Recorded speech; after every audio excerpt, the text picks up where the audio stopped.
Salut à tous. Bienvenue sur la chaîne Devenir le meilleur. Aujourd'hui, on va parler d'un sujet vraiment important dans nos relations, l'art de pardonner et de laisser aller les ressentiments. Vous savez, le pardon peut être difficile, mais c'est un élément clé pour maintenir des relations saines et épanouissantes. Restez avec moi jusqu'au bout pour découvrir quelques conseils pratiques sur la façon de pardonner et de libérer ses émotions négatives.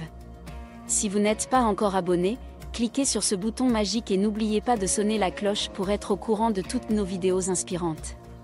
Reconnaître les émotions négatives, laissez-vous sentir. Avant de pouvoir pardonner, il est important de reconnaître les émotions négatives que vous ressentez. Prenez le temps de vous laisser sentir ces émotions sans jugement. C'est la première étape pour les laisser aller. Comprendre le pardon, pourquoi c'est important. Le pardon n'est pas seulement pour l'autre personne, c'est aussi pour vous. Comprendre que le pardon vous libère du fardeau des ressentiments et ouvre la voie à la guérison et à la croissance personnelle. Pratiquez l'empathie, voir les choses de l'autre côté. Mettez-vous à la place de l'autre personne. Essayez de comprendre son point de vue et ses motivations. L'empathie peut ouvrir la porte au pardon en vous aidant à voir les choses sous un angle différent. Lâchez prise, acceptez ce que vous ne pouvez pas changer. Parfois, le pardon consiste à accepter que certaines choses sont hors de votre contrôle. Lâchez prise sur le besoin de tout contrôler et accepter ce que vous ne pouvez pas changer. Se pardonner à soi-même, un premier pas vers le pardon. Avant de pardonner aux autres, il peut être important de se pardonner à soi-même.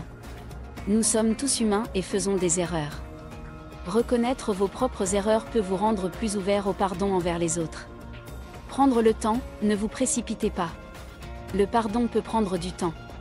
Ne vous précipitez pas pour pardonner juste pour oublier.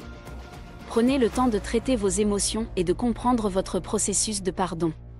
Communication honnête, exprimez vos sentiments. Si le ressentiment vient d'une situation spécifique, communiquez honnêtement avec l'autre personne. Exprimez vos sentiments, vos préoccupations et écoutez leur point de vue. La communication peut être un moyen puissant de résoudre les problèmes et de trouver un terrain d'entente. Et voilà, mes amis, vous avez maintenant quelques outils pour maîtriser l'art du pardon et de la libération des ressentiments. Le pardon peut sembler difficile, mais il ouvre la porte à une meilleure compréhension, à la paix intérieure et à des relations plus fortes. Si vous avez aimé ces conseils, n'oubliez pas de liker la vidéo et de la partager avec vos amis. Si vous voulez toujours plus de conseils pour devenir le meilleur dans tous les aspects de votre vie, abonnez-vous à la chaîne et n'oubliez pas de sonner la cloche pour être notifié à chaque nouvelle vidéo.